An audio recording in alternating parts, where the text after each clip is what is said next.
ಪ್ರಭು ಕ್ರಿಸ್ತರಲ್ಲಿ ಆತ್ಮೀಯ ಸಹೋದರ ಸಹೋದರಿಯರೇ, ತಪಸ್ಸು ಕಾಲದ 4ನೆಯ ಭಾನುವಾರದಲ್ಲಿ ನಾವಿದ್ದೇವೆ. ತಪಸ್ಸು ಕಾಲದ 4ನೆಯ ಭಾನುವಾರವನ್ನು ಲತೀನ್ ಭಾಷೆಯಲ್ಲಿ ಲತಾರೆ ಭಾನುವಾರ ಎಂದು ಕರೆಯುತ್ತಾರೆ. ಲತೀನ್ ಭಾಷೆಯಲ್ಲಿ ಲತಾರೆ ಎಂದರೆ ರಿಜಾಯ್ಸ್, ಸಂಭ್ರಮ, ಸಂತೋಷ ಎಂದು ಅರ್ಥ.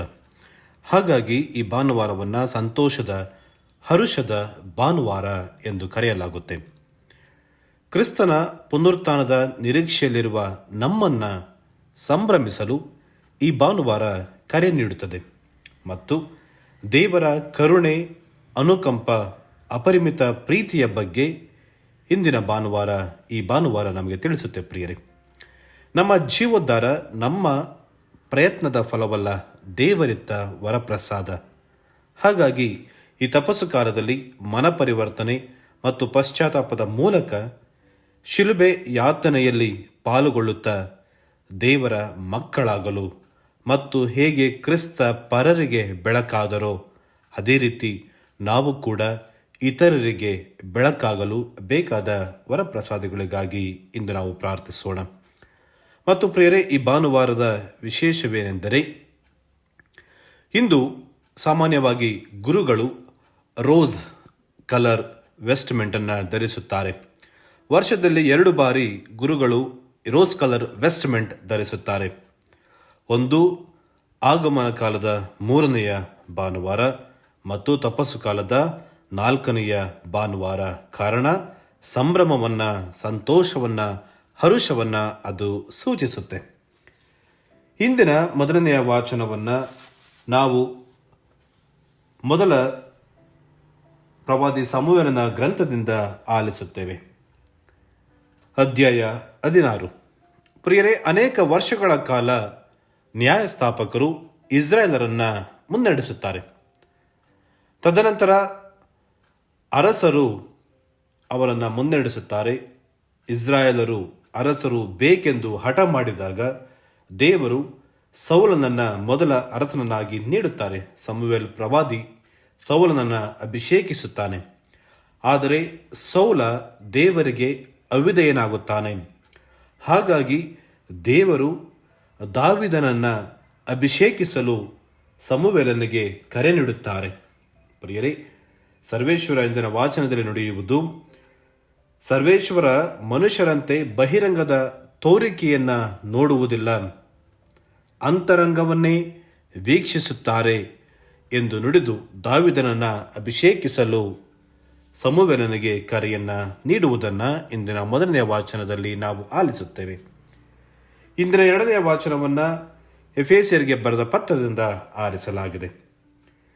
ಸಂತ ಪೌಲರು ತಿಳಿಸುವುದು ಏನೆಂದರೆ, ಹಿಂದೊಮ್ಮೆ ನೀವು ಅಂಧಕಾರದಲ್ಲಿ, ಕತ್ತಲೆಯಲ್ಲಿ ಜೀವಿಸಿದ್ದೀರಿ, ಈಗ ಬೆಳಕಿನ ಮಕ್ಕಳಾಗಿದ್ದೀರಿ. ಬೆಳಕಿನ ಮಕ್ಕಳಂತೆ ಜೀವಿಸಿರಿ. ಪರರೊಂದಿಗೆ ಅನ್ಯೋನ್ಯವಾಗಿ ಬಾಳುತ್ತಾ ಕ್ರಿಸ್ತ ಯೇಸುವಿನೊಂದಿಗೆ ನಿಕಟ ಬಾಂಧವ್ಯ ಹೊಂದಲು ಸಂತ ಪೌಲರು ಕರೆ ನೀಡುತ್ತಾರೆ.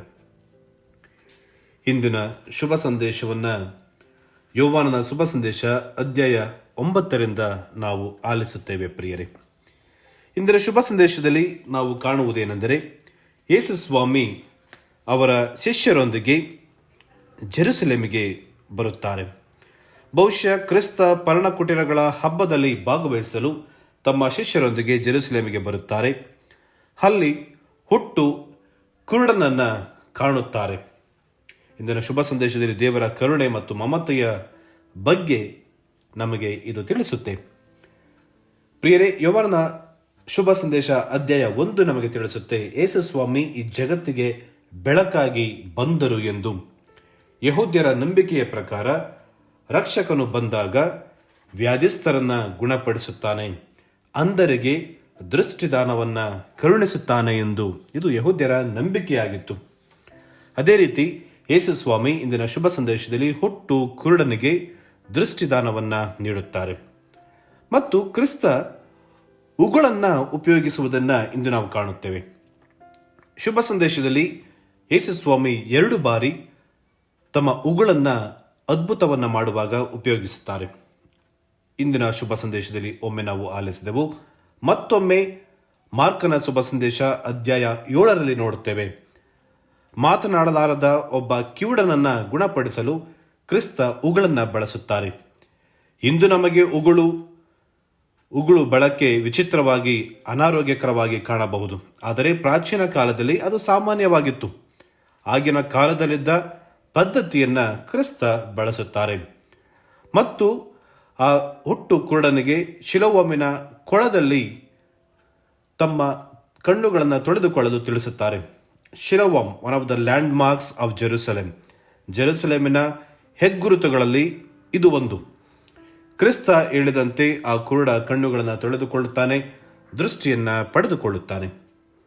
ಆತನಿಗೆ ದೃಷ್ಟಿಯನ್ನು ನೀಡುವುದರ ಜೊತೆಗೆ ವಿಶ್ವಾಸವನ್ನು ಕ್ರಿಸ್ತ ಕರುಣಿಸುತ್ತಾರೆ. ಪ್ರಿಯರೇ, ಈ ಕುರುಡ ಮೊದಲು ಯೇಸುವನ್ನ ಪ್ರವಾದಿ ಎಂದು ಗುರುತಿಸುತ್ತಾನೆ. ತದನಂತರ ನರಪುತ್ರ, ರಕ್ಷಕ ಎಂದು ವಿಶ್ವಾಸಿಸಿ ಅಡ್ಡಬಿದ್ದು ನಮಸ್ಕರಿಸುತ್ತಾನೆ. ಯೋಹಾನನ ಶುಭ ಸಂದೇಶದಲ್ಲಿ ಪವಾಡ ಕೇವಲ ಆಕಸ್ಮಿಕವಲ್ಲ, ಅದು ದೇವರ ಮಹಿಮೆಯನ್ನು ಪ್ರಕಟಪಡಿಸುವ ಸಾಧನ. ಒಬ್ಬ ಹುಟ್ಟು ಕುರುಡ ಕ್ರಿಸ್ತನನ್ನ ರಕ್ಷಕ ಎಂದು ವಿಶ್ವಾಸಿಸಿದ. ಆದರೆ ಫರಿಸಾಯರು ಕಣ್ಣಿದ್ದು ಕುರುಡರಾಗುತ್ತಾರೆ. ಕ್ರಿಸ್ತನನ್ನ ವಿಶ್ವಾಸಿಸುವ ಬದಲು, ಪವಾಡವನ್ನು ನಂಬುವ ಬದಲು ಸಬ್ಬತ್ ನಿಯಮವನ್ನು ಮೀರಿದವನು ಎಂದು ಖಂಡಿಸುತ್ತಾರೆ. ಫರಿಸಾಯರಿಗೆ ಕ್ರಿಸ್ತನ ಮೇಲೆ ಮತ್ತು ಈ ಕುರುಡನ ಮೇಲೆ ಇದ್ದ ಪೂರ್ವ ಅಭಿಪ್ರಾಯವನ್ನು ನಾವು ಗಮನಿಸೋಣ.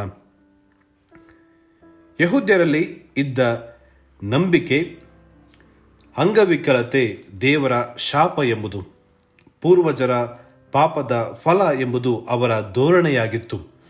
ಹಾಗಾಗಿ ಇವರು ಈ ಹುಟ್ಟು ಕುರುಡನನ್ನ ಪಾಪದಲ್ಲಿ ಜನಿಸಿದ ನೀನು ನಮಗೆ ಕಲಿಸುತ್ತೀಯಾ ಎಂದು ಆತನನ್ನ ಪ್ರಾರ್ಥನಾಲಯದಿಂದ ಹೊರಗೆ ದಬ್ಬಿ ಬಹಿಷ್ಕಾರ ಹಾಕುತ್ತಾರೆ. ಮತ್ತು ಕ್ರಿಸ್ತನ ಬಗ್ಗೆ ಇವರಿಗೆ ಇದ್ದ ಪೂರ್ವಾಭಿಪ್ರಾಯ, ಈತ ಒಬ್ಬ ಪ್ರವಾದಿ, ಮೆಸ್ಸಾಯ ಆಗಲು ಹೇಗೆ ಸಾಧ್ಯ? ಈತ ನಜರೇತಿನಿಂದ ಬಂದವ, ನಜರೇತಿನಿಂದ ಏನು ತಾನೇ ಒಳ್ಳೆಯದು ಬರಲು ಸಾಧ್ಯ ಎಂಬುದು ಅವರ ಪೂರ್ವಾಭಿಪ್ರಾಯವಾಗಿತ್ತು. ಹಾಗಾಗಿ ಫರಿಸಾಯರು ಕಣ್ಣಿದ್ದು ಕುರುಡರಾಗುತ್ತಾರೆ. ಪ್ರಿಯರೇ, ಆ ಹುಟ್ಟು ಕುರುಡನನ್ನು ಗುಣಪಡಿಸಿದ ಕ್ರಿಸ್ತ ಇಂದು ನಮ್ಮನ್ನು ಗುಣಪಡಿಸಬೇಕು, ನಮ್ಮ ಕುರುಡುತನವನ್ನು ಗುಣಪಡಿಸಬೇಕು. ಅನೇಕರು ಅಧಿಕಾರ ಮತ್ತು ಅಹಂಕಾರದ ವ್ಯಾಮೋಹದಿಂದ ಕುರುಡರಾಗಿದ್ದಾರೆ. ಸಂಕುಚಿತ ಮನೋಭಾವದ ಕುರುಡುತನ ಇಂದು ಸಾಮಾನ್ಯವಾಗಿದೆ. ನಾನೇ ಶ್ರೇಷ್ಠ, ಇತರರ ಬಗ್ಗೆ ಕೀಳರಿಮೆ ಸಾಮಾನ್ಯವಾಗಿದೆ. ಮತ್ತು ಅನೇಕರಲ್ಲಿ ನಕಾರಾತ್ಮಕ ಮನೋಭಾವದ ಕುರುಡುತನ, ನಮ್ಮ ಬಗ್ಗೆ ಮತ್ತು ಇತರರ ಬಗ್ಗೆ ನಕಾರಾತ್ಮಕ ಮನೋಭಾವ. ಹಾಗೂ ಇನ್ನು ಕೆಲವರಲ್ಲಿ ಅವಿಶ್ವಾಸವೆಂಬ ಆಧ್ಯಾತ್ಮಿಕ ಕುರುಡುತನ. ಹಲವು ಬಾರಿ ನಾವು ಕ್ರಿಸ್ತನನ್ನು ಗುರುತಿಸಲು ವಿಫಲರಾಗಿದ್ದೇವೆ. ಫರಿಸಾಯರು ಪರರ ಕಷ್ಟ ನೋವನ್ನು ಗುರುತಿಸಲು ವಿಫಲರಾದರು. ಅವರಿಗೆ ಕಾನೂನು ಕಟ್ಟಳೆಯೇ ಮುಖ್ಯವಾಗಿತ್ತು. ಪರರ ನೋವಿಗೆ, ಕಷ್ಟಕ್ಕೆ ಅವರ ಕಣ್ಣುಗಳು ಮುಚ್ಚಿದ್ದವು. ನಾವು ಇಂದು ಅವರಂತಾಗುವುದು ಬೇಡ. ಕ್ರಿಸ್ತನಂತೆ ನಮ್ಮ ಮನ ಮಿಡಿಯಬೇಕು. ಪ್ರಾರ್ಥನೆಗೂ ನಮ್ಮ ಜೀವನಕ್ಕೂ ಸಾಮ್ಯತೆ ಇರಬೇಕು. ಯೇಸು ಆ ಕುರುಡನಿಗೆ ಬೆಳಕಾದಂತೆ ನಮ್ಮ ಬದುಕು ಕೂಡ ಇತರರಿಗೆ ಬೆಳಕಾಗಲಿ ಎಂದು ಭಕ್ತಿಯಿಂದ ಪ್ರಾರ್ಥಿಸೋಣ. ಪ್ರಿಯರೇ, ಈ ಚಾನೆಲ್ ಅನ್ನು ಸಬ್ಸ್ಕ್ರೈಬ್ ಮಾಡಿ ಪ್ರತಿದಿನ ದೇವರ ವಾಕ್ಯವನ್ನು ಆಲಿಸುತ್ತಾ ಅದನ್ನು ಇತರರೊಂದಿಗೆ ಹಂಚಿಕೊಳ್ಳಲು ನಮಗೆ ನೆರವಾಗಿರಿ. ಧನ್ಯವಾದಗಳು.